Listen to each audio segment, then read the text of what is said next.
Welcome.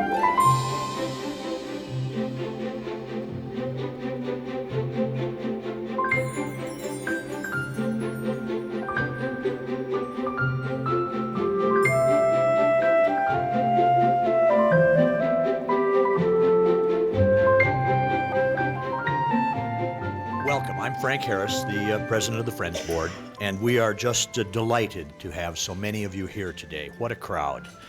We have a great day, so there was some competition with the weather, but I'm delighted that you're all here.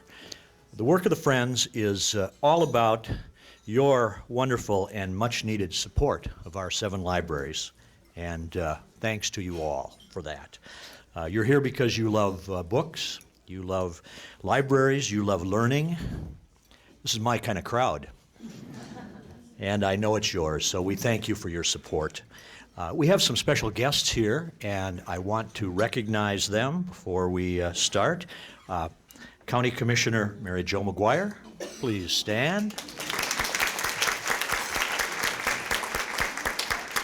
And we have library board members. Paula Melke is here, and Roberta Weltzine, back there. And our Friends Board, our hardworking Friends Board, please stand.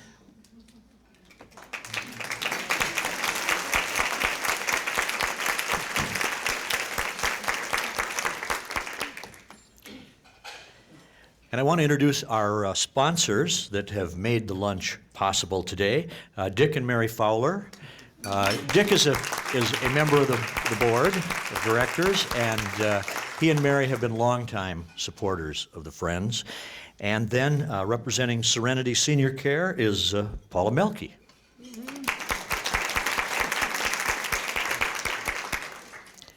Thank you for making this possible. You have some items on your table. You can see that we have Linder's coupons there. Take them, use them, give them to your neighbors, encourage them to use them. It all helps the Friends when you do that. And seems like a perfect time to mention the donation envelopes, or at least the information about the summer reading program. This is just a great activity that occurs every summer, and it's a great cause, so we encourage your support. So here to introduce our special guest is Lynn Belga. Lynn serves on the board of the Friends, and for those of you who have read all of the books by our speaker today, you may recognize her because you've read about her as Lynn, Nurse Practitioner Belga, a character in Northwest Angle. So, Lynn?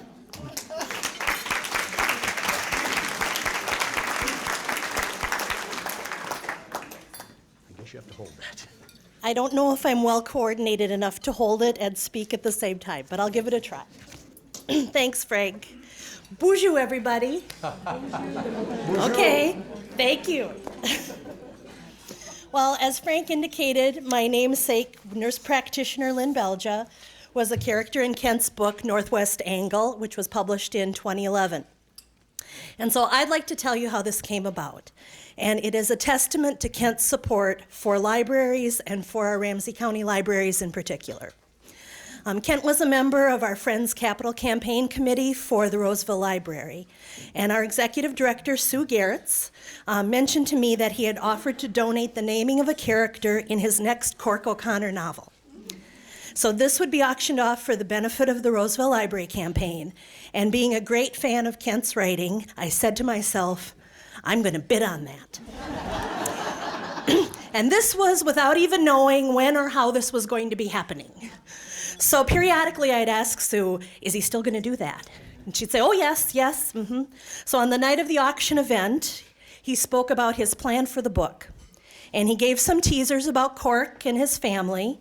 And he went into some detail about the setting, which is, of course, Minnesota's Northwest Angle. And I took that as a sign that I was meant to have my name in the book. So everyone who knows Cork O'Connor, knows the mystery novels, knows that they are set primarily in northeastern Minnesota, near the fictional Iron Lake Indian Reservation and the fictional town of Aurora. but my family has a long-time connection with the Northwest Angle. So I met with Kent to talk about my character, and I told him about the connection. One of my father's dental school classmates was the dentist in Warroad for over 40 years. And so we took many trips to Warroad.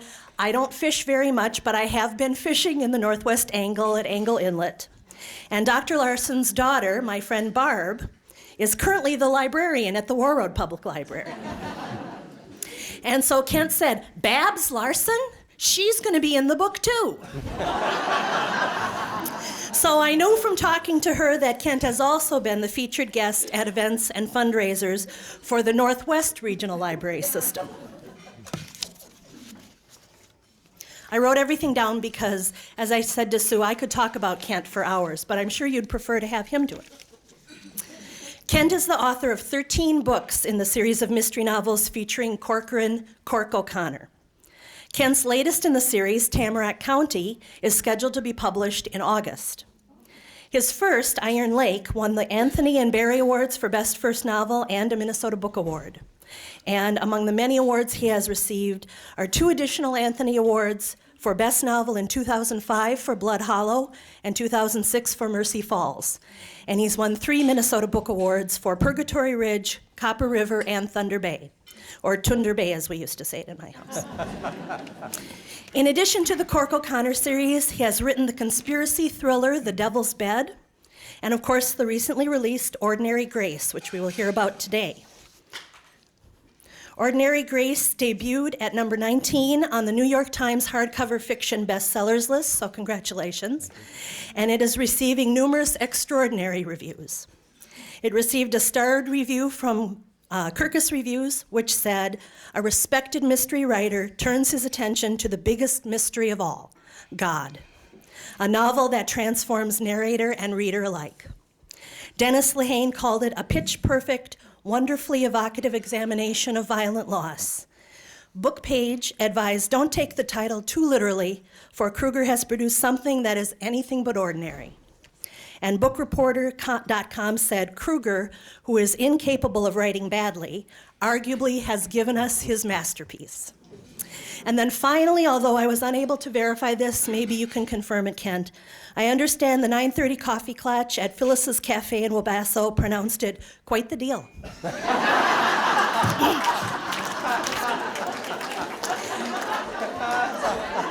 It is now my honor and pleasure to present New York Times best-selling novelist and friend of the Ramsey County Libraries, William Kent Kruger.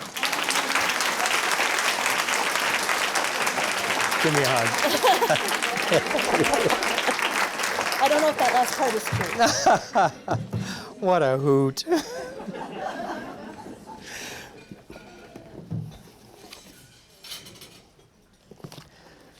Just a quick story about real people who appear as characters in my book. That's an auction item that often authors will donate for worthy causes. And I've done that on many occasions for many organizations. But my wife's cousin has always been after me to make her a character in my series. Now this woman she just retired, but she was a first grade school teacher in Nebraska, and she was so good that she one year was the teacher of the year for the state of Nebraska. And so I was down there at one point, and she was once again bemoaning the fact that I hadn't put her in any of the books. So I said to her, you know, on the current manuscript, I have got all of the characters assigned except for one. And, you know, this character is a prostitute. And she said, "Make me a prostitute. Make me a prostitute."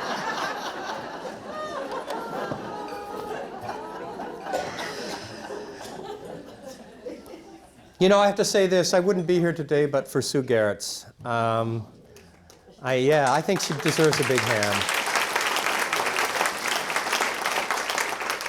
I got to know Sue as the result of being asked to help with fundraising for the wonderful new library that we have there on Hamlin. And having gotten to know Sue, it surprises me not at all what a beautiful structure we have there. So Sue, thank you for all of the hard work you did to make that happen. Gosh, is it great to see everybody here this morning. And the sun, too. What a treat.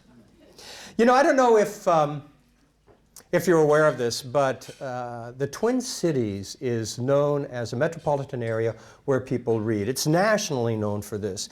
And that's such a big deal that a lot of New York publishers actually have their authors launch books here in the Twin Cities. And we're on the tour schedule for many, many great authors. As a result of this, it's been my great pleasure to hear a lot of authors speak here in the Twin Cities. And I'm always amazed at their ability to talk about their work and their philosophy surrounding their work.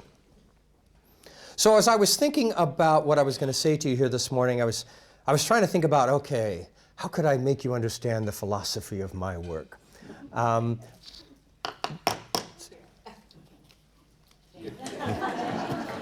don't like to be separated from my audience. If I could, I'd walk around here.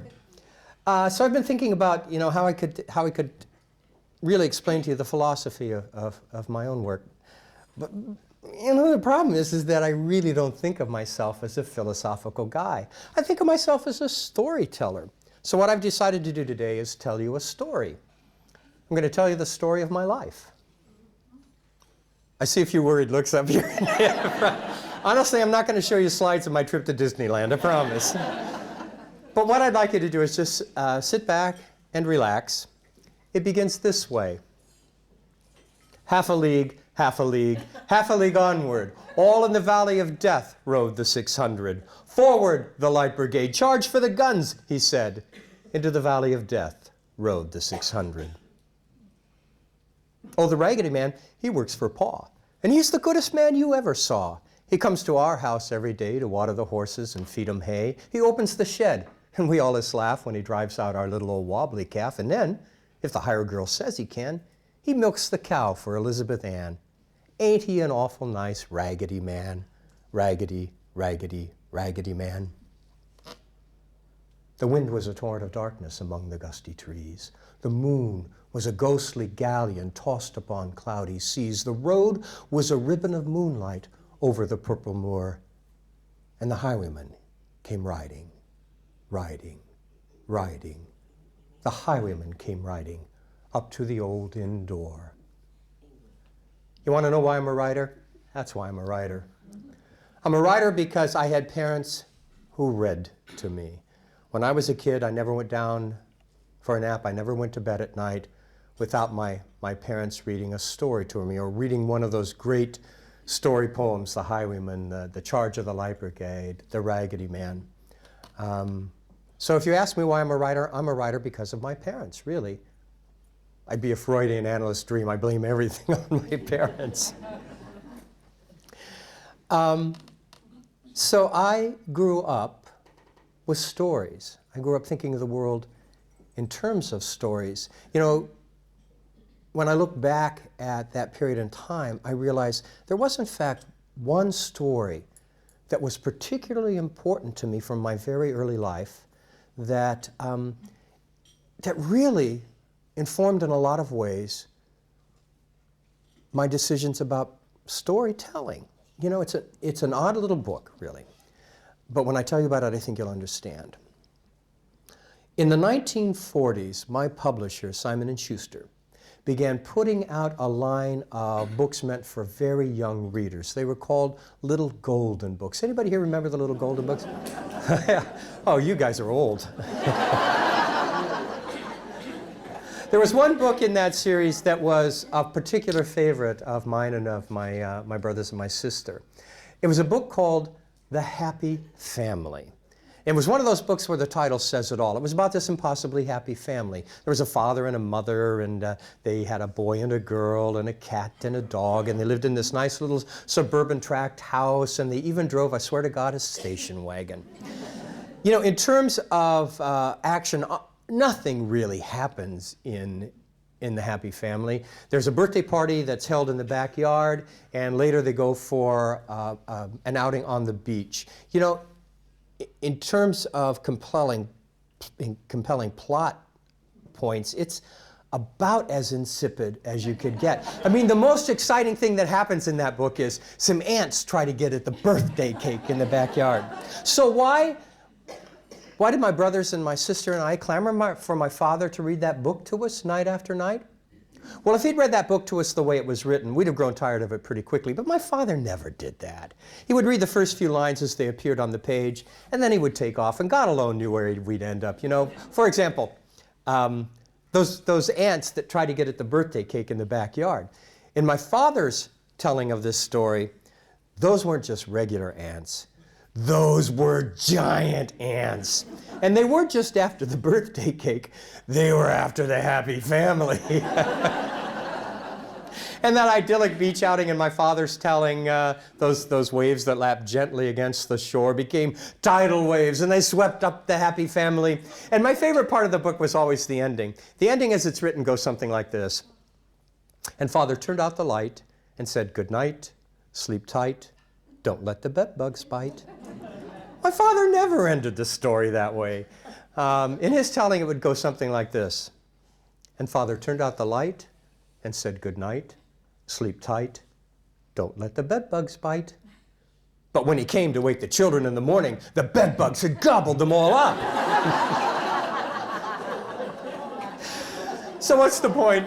The point is simply this. What I learned from my father's reading of that story, or probably more appropriately, my father's non-reading of that story, was that a story once begun can go anywhere. You're limited only by the reach of your own imagination. So I grew up with stories.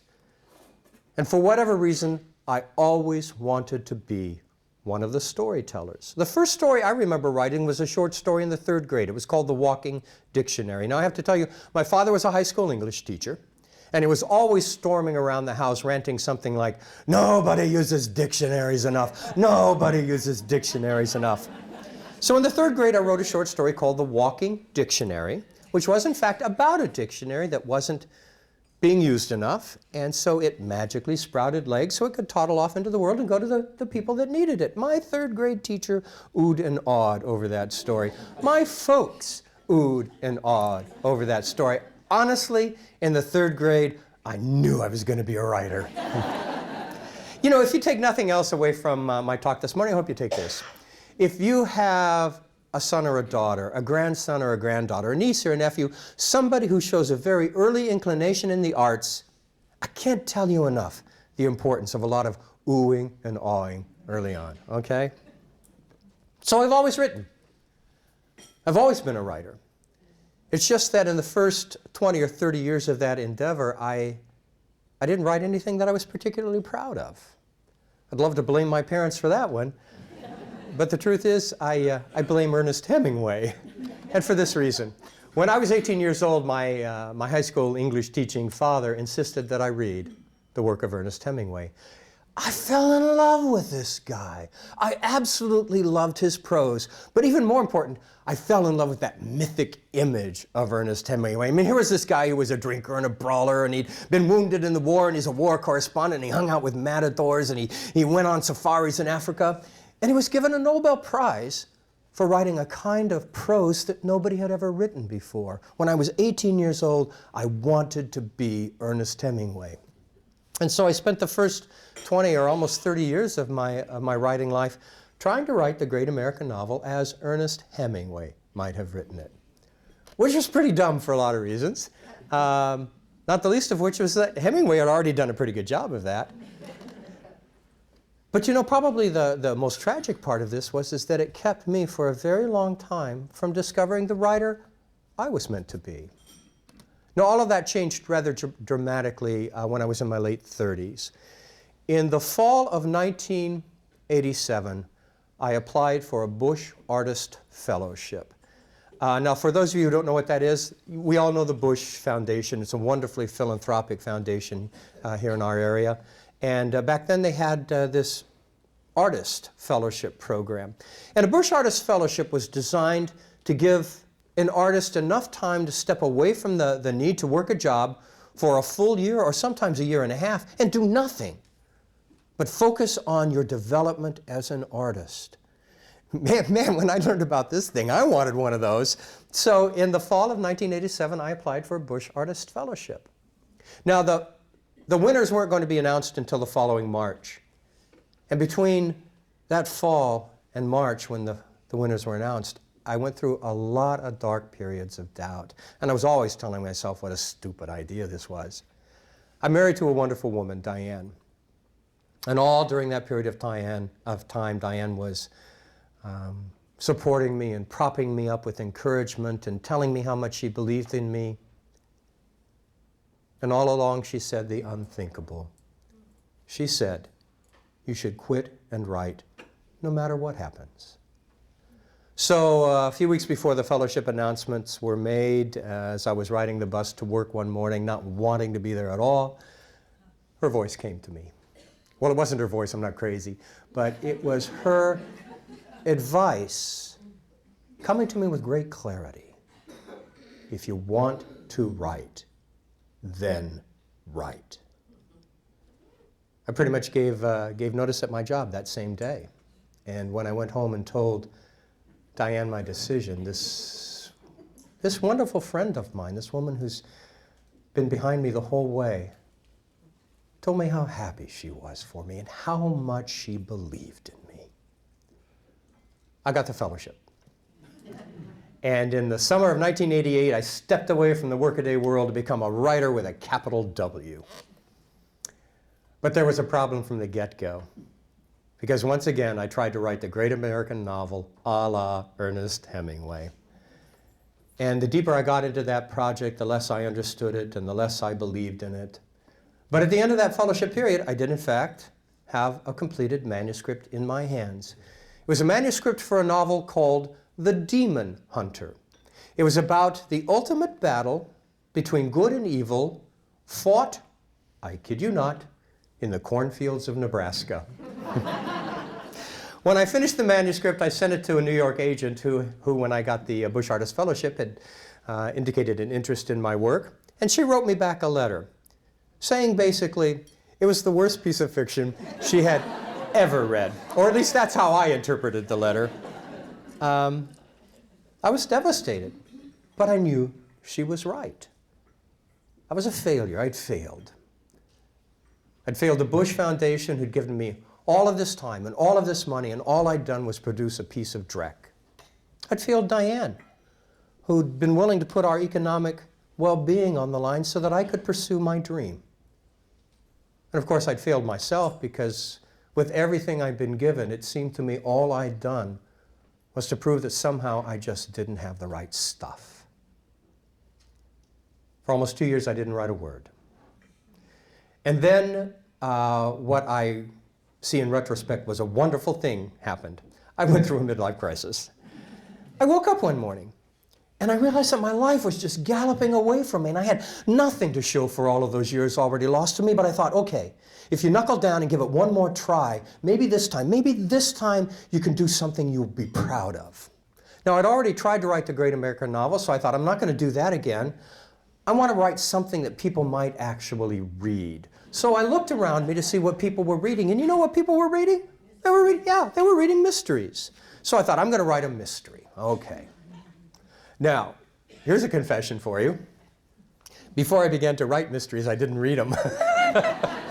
My father, the high school English teacher, did his best to raise his children on literature with a capital L. I didn't even read the Hardy Boys or Nancy Drew when I was growing up. Yeah, I know.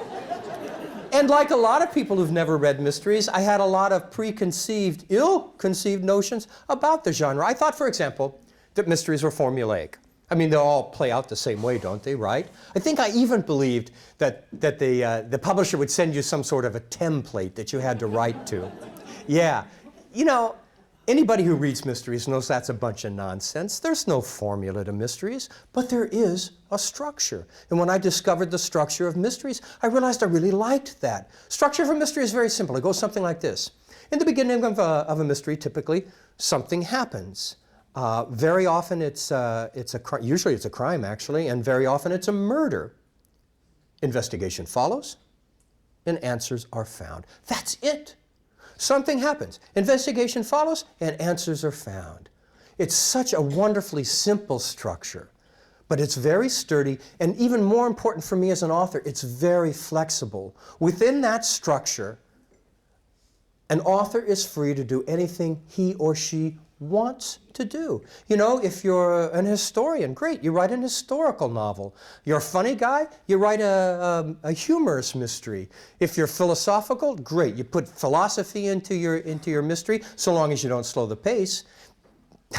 These days you can get away with putting vampires and werewolves into your mysteries, you know? The point is this, the reach of the mystery genre is so broad that it can embrace any interest that a writer or a reader might have. And I love that about the mystery genre. It feels very egalitarian to me. There's a reason it's called popular fiction. You know, it appeals to a very broad range of readership. Popular fiction, just a quick comment on that term. You know, I hear it used in a pejorative way so often. Oh, he writes popular fiction.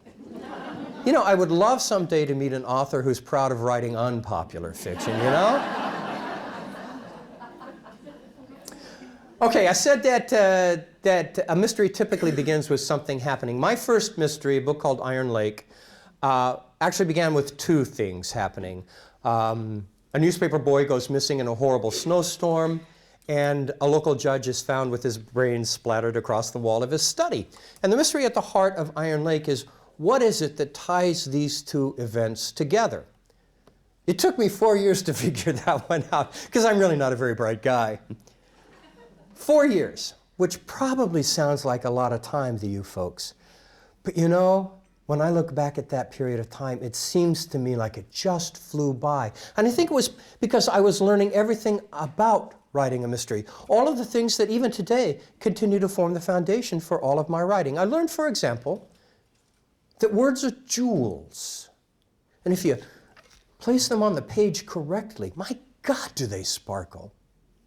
I learned that writing every day is the best of disciplines. And if circumstances take you away from it for a while, you ought to miss it as you would a lover. Otherwise, you're in the wrong business. I learned that if you don't know what motivates ordinary people to do the mundane chores of their lives day in and day out, you'll probably never be able to write believably about those extraordinary moments when ordinary people either rise to great action or they stoop to the darkest deeds imaginable. I learned that every writer needs a good editorial eye. I don't care if Stephen King is a best-selling author. That doesn't mean his books couldn't be a little shorter and probably better. And I'm going to tell him that the next time I see him. And finally, I learned that, that writing is a little bit like sex, you know? If you're not enjoying yourself, you're probably doing it wrong.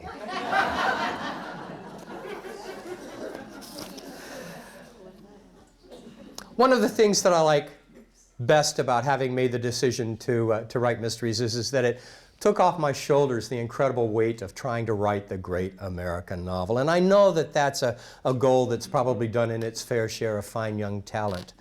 But what I realized when I made that decision is that I had closed no doors to myself. Every literary ambition, every literary aspiration, every literary technique was still available to me. But without the incredible weight of those literary expectations on my shoulders. Now, that doesn't mean that I don't think writing a mystery is an easy thing. I mean, I believe writing a mystery is not an easy thing. Those of you who read mysteries, you're smart people. You're perceptive, and you're demanding. The truth is that these days, mystery writers have to give to readers everything that would be expected from what we call a literary author. That means we have to give you complex characters, complex believable characters involved in complicated believable relationships. We have to write with powerful language. We have to write dialogue that sings. And in addition to these things, we have to create a puzzle that's intricate enough to keep intelligent people guessing across the whole course of the novel. And at the end, and here's the kicker, at the end has to come together in a way that's entirely logical and emotionally satisfying. What a tremendous challenge to set for yourself. You know, honestly, every time I sit down to write a new Cork O'Connor novel, it seems to me a little bit like I'm facing Everest. But I love that challenge, absolutely love that challenge. Okay, now I'm going to make a statement that, coming from a mystery writer, is going to sound like heresy. Most people, when they think great mystery, they think great plot. Well, yeah, plot is important, I'll say that, but plot isn't what makes a mystery novel or any novel great. It's all of those narrative elements that surround and support the plot. I'm talking about character development. I'm talking about setting. I'm talking about the power of the language, the voice, the themes. All of these are the things that make a book, a mystery, great. I have a lot of young guys in the business. They come running up to me and go, "Oh, Kent, I've got a great idea for a plot." And my response is, big deal. You know, if you haven't got all of these other narrative elements in place to support that plot, you're going nowhere. Now, I'll bet there are a few out there, or maybe more than a few of you, thinking, well, Mr. Kruger, what about the Da Vinci Code? Which is a relentlessly plot. It's good, but it's a relentlessly plot-driven novel, and it just happens to be the best-selling piece of American fiction of all time. Of all time. Okay. Do you know what the Da Vinci Code replaced as the best-selling piece of American fiction of all time? Take just a moment. And if anybody has a guess, I would entertain a guess or two here. Yeah. What was that? Gone with the Wind. That's always a classic guess, but it's wrong. Yeah, over here. Oh, that would be my favorite, and it's pretty high up there, but it's not number one. No. Any other guesses? Okay. The best-selling piece of American fiction of all time, prior to the Da Vinci Code, was The Valley of the Dolls by Jacqueline Suzanne. Who reads The Valley of the Dolls anymore? It was a phenomenon of the time, and I think that's what we're seeing with the Da Vinci Code. It's a phenomenon of the time. 15 years from now, I don't think people are going to be reading the Da Vinci Code, but 15 years from now, 50 years from now, they'll still be reading Gone with the Wind. They'll still be reading To Kill a Mockingbird. They'll still be reading Huck Finn, because those books depend on their greatness, depend on all of the beautiful narrative elements and the themes that they talk about for their greatness. Okay, I'm going to get down off my soapbox.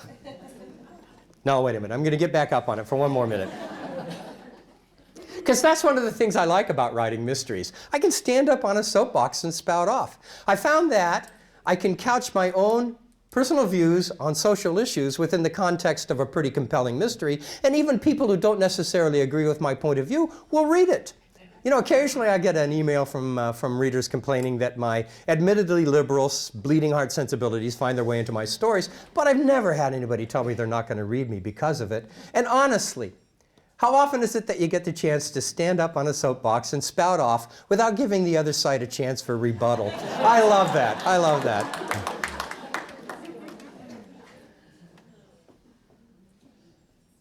Important issues. I want to talk now about an important issue in my own life. If you're aware, if you know my Cork O'Connor series, you may be aware that very often in the stories, there's an undercurrent that deals very specifically with the spiritual journey. And that's something that comes very naturally for Cork O'Connor. He's a man with a foot in two different spiritual traditions. His white Catholicism, he's Irish Catholic, and his Ojibwe spirituality. And he's often trying to figure out where his own individual spiritual path lies. That's been an issue for me my whole life. About 5 years ago, a story idea came to me. And it was a very different kind of story than the Cork O'Connor novels. But it was a story that seemed to me to offer the possibility of two important journeys in my life finally coming together in a very satisfying way. My journey as a writer and my spiritual journey. I had two motivations really for writing this particular piece of fiction. The first was this. I wanted to write a story that would allow me to go back in my own childhood, my own past, and recall, revisit a particularly important period in my own life, the summer I was 13 years old. I don't know what that time frame is like for the women in this group, but for men, that's a very important period in our lives. We're standing on a threshold. We're in a doorway. We've got one foot still firmly planted in our childhood and one foot poised to step into our manhood, but we're not quite ready to take that step yet. And for me, that summer was so important. I remember it so well. And I wanted to go back and recall it and evoke it in such a way that I could offer it to readers. That was one motivation. And the other was I wanted to talk more specifically about the whole question of the spiritual journey.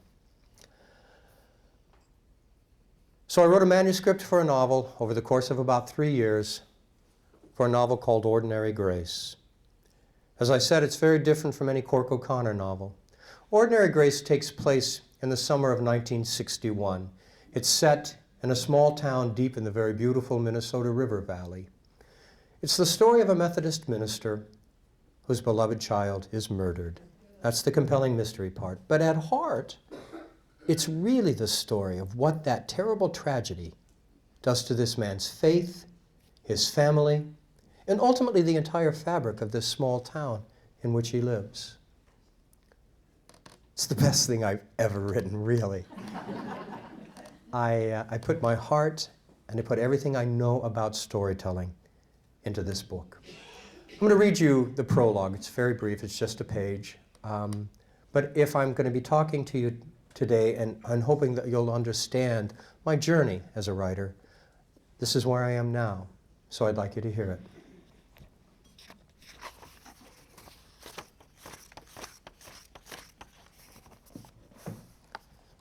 This is how I bring readers into Ordinary Grace. All the dying that summer began with the death of a child, a boy with golden hair and thick glasses, killed on the railroad tracks outside New Bremen, Minnesota, sliced into pieces by 1,000 tons of steel speeding across the prairie toward South Dakota. His name was Bobby Cole. He was a sweet-looking kid, and by that I mean he had eyes that seemed full of dreaming, and he wore a half-smile, as if he was just about to understand something he'd spent an hour trying to explain. I should have known him better, been a better friend. He lived not far from my house, and we were the same age. But he was 2 years behind me in school, and might have been held back except for the kindness of certain teachers. He was a small kid, a simple child, no match at all for the diesel-fed drive of a Union Pacific locomotive. It was a summer in which death in visitation assumed many forms: accident, nature, suicide, murder. You might think I remember that summer as tragic, and I do, but not completely so. My father used to quote the Greek playwright Aeschylus. He who learns must suffer. And even in our sleep, pain, which cannot forget, falls drop by drop upon the heart, until in our own despair, against our will, comes wisdom through the awful grace of God. In the end, maybe that's what the summer was about. I was no older than Bobby and didn't understand such things then. I've come 4 decades since, but I'm not sure that even now I fully understand. I still spend a lot of time thinking about the events of that summer, about the terrible price of wisdom, the awful grace of God.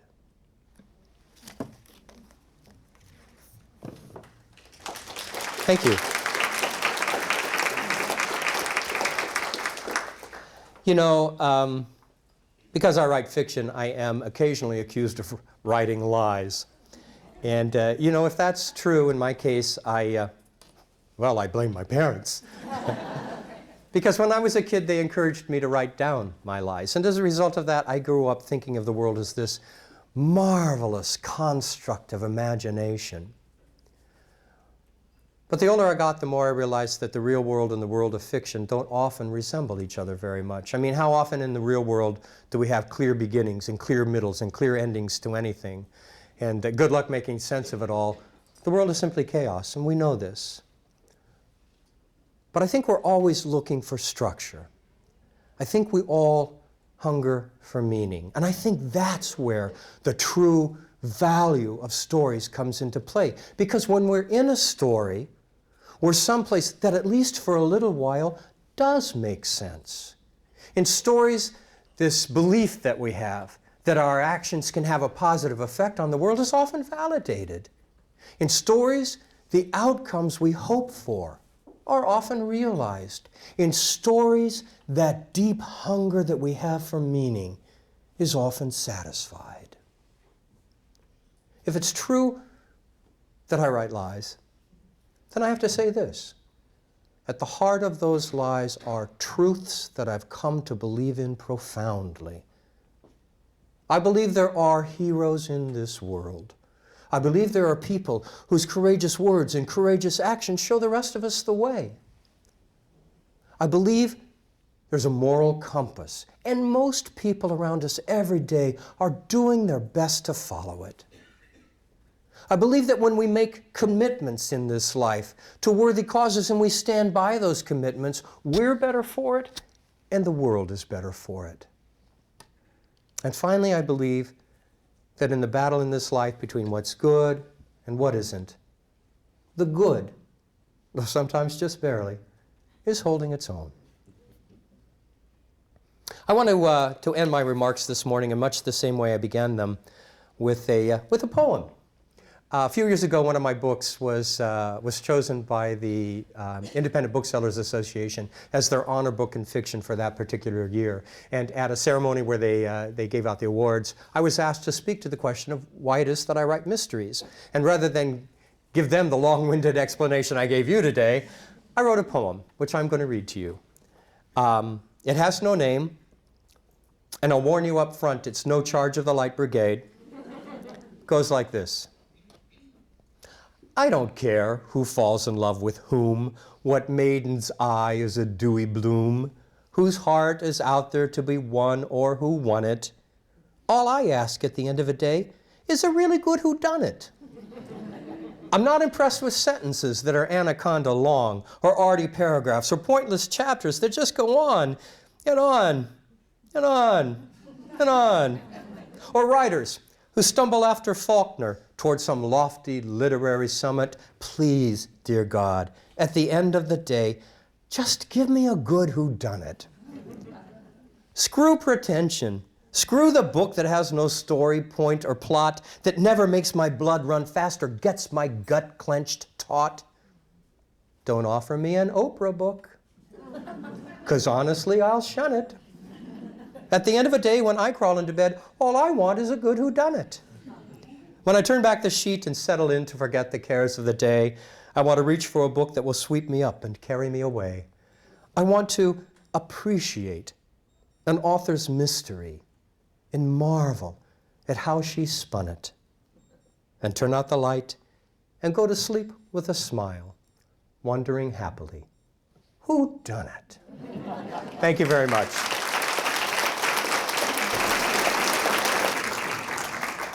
Thank you so much, That's my Kent. pleasure. You have engaged us and you've inspired us. And I'm willing to bet you that fully half of these folks will go home this afternoon, find a big bundle of pencils and a writing pad, because you have truly inspired them.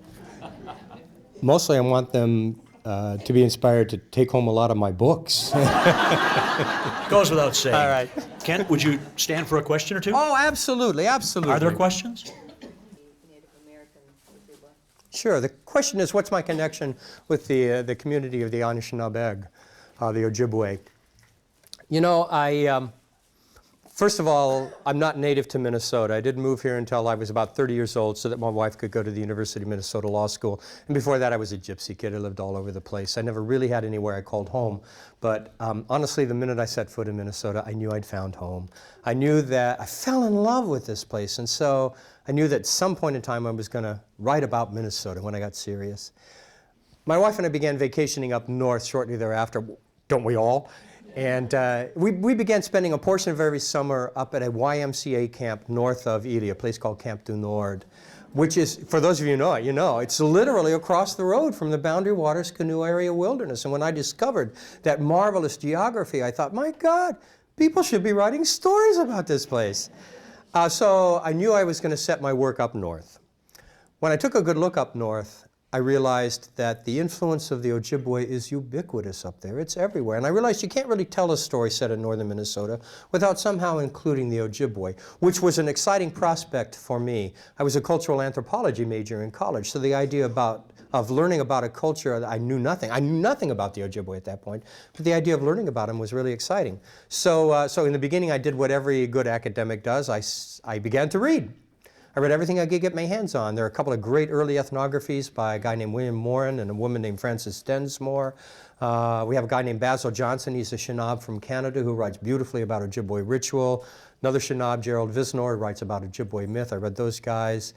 We have some great Shinab storytellers here in Minnesota. Jim Northrup, and I read his stuff. I read Louise Erdrich's stuff, of course. And when I thought I had a good grasp of the culture, I wrote my first manuscript, Iron Lake.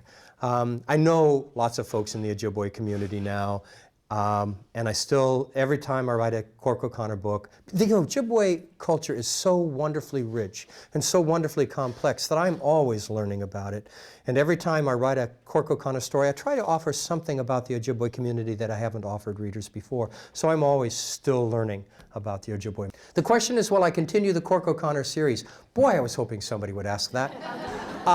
The 13th in the Cork O'Connor series, a novel called Tamarack County, will be coming out this August. And I just want to say this, okay. It seems to me at any rate that when you accept that you're a storyteller, it's like you've opened a door and stories start coming at you from all directions.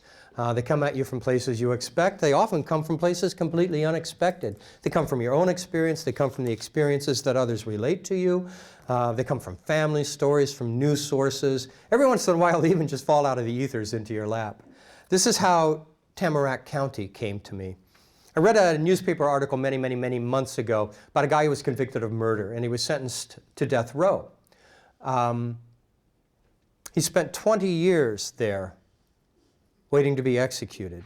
And toward the end of that period of time, one of those organizations that takes on the cases of these kinds of guys to make sure that justice was in fact done, took on this guy's case, began looking at all the documentation and the evidence and the trial transcripts. And in the course of their investigation, they discovered that at the time of this guy's trial, the prosecution had in its possession evidence that proved his innocence, and they never shared it with the defense. The prosecution knowingly sent an innocent man to death row. And when this became public and the guy was released, and this is the part that just amazed me, this guy said he wasn't bitter about all those years he'd spent behind bars, but what he wanted was this. He wished that those people who had put him on death row, knowing he was innocent, would somehow have to pay for the crime they'd committed. But you know, that's not the way our system of justice works. In our system of justice, the prosecutors are themselves immune from prosecution. So that got me to thinking. I thought, what if you've got this Ojibwe guy in Tamarack County who's convicted of murder, and he spends 20 years in Stillwater, and at the end of that time, evidence comes to light that proves his innocence. And it was evidence that the prosecution had in its possession at the time of his trial, but never shared with the defense. And what if, as soon as this becomes public knowledge, the people who put that man in jail, the judge, the prosecutors, the cops, begin to be murdered? And what if it was a young deputy, Cork O'Connor, who was in charge of the investigation that gathered the evidence that put that man in prison? Ooh, yeah. I love the setup for that story. So that's Tamarack County, available August 20th. Thank you so much for asking. Now, just one more thing. Tamarack County completes my current contract with Adria Books, Simon & Schuster, but we just negotiated a new 3-book contract that will include 2 more Cork O'Connor novels and a novel that's a sister novel to Ordinary Grace. So I'm pretty excited about the future. Thank you very much, folks. I just want to again thank Sue for inviting me to be a part of this celebration today, and I want to say I had a great time. I hope you did too. Thank you very much.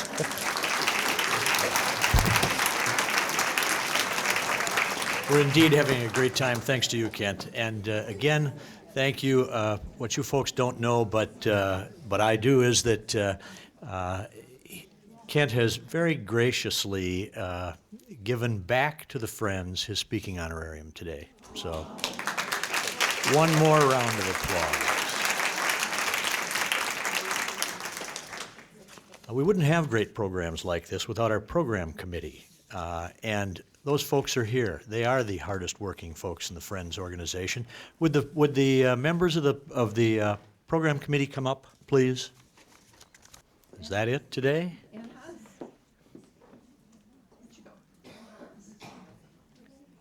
Well, again, these are the folks that do the work all year so that we can have great programs. Give them a round of applause. Now, there are 2 other people here who don't know they're coming up, but have done so much work. Sue Gertz and Bonnie are loyal and extraordinary staff members. If you folks would come up here. There's Bonnie.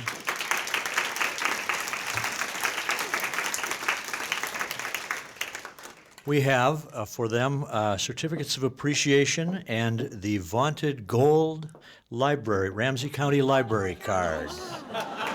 These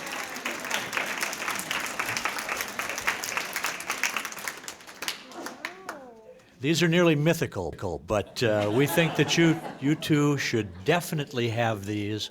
We thank you very much for another great year of activity and for just keeping the Friends on the right course.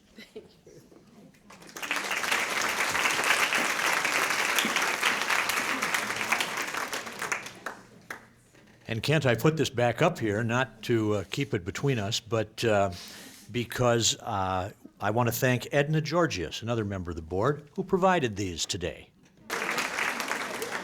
And I want to thank you all, folks, for coming. This has just been a great event. And I want to thank you for being such wonderful library friends. You make it all possible for the libraries to do the good things that they do. Keep it up. Thank you. And I think Kent will be signing some books outside. So we'll give him 5-second head start, and then you can go out and get some books. Thanks again.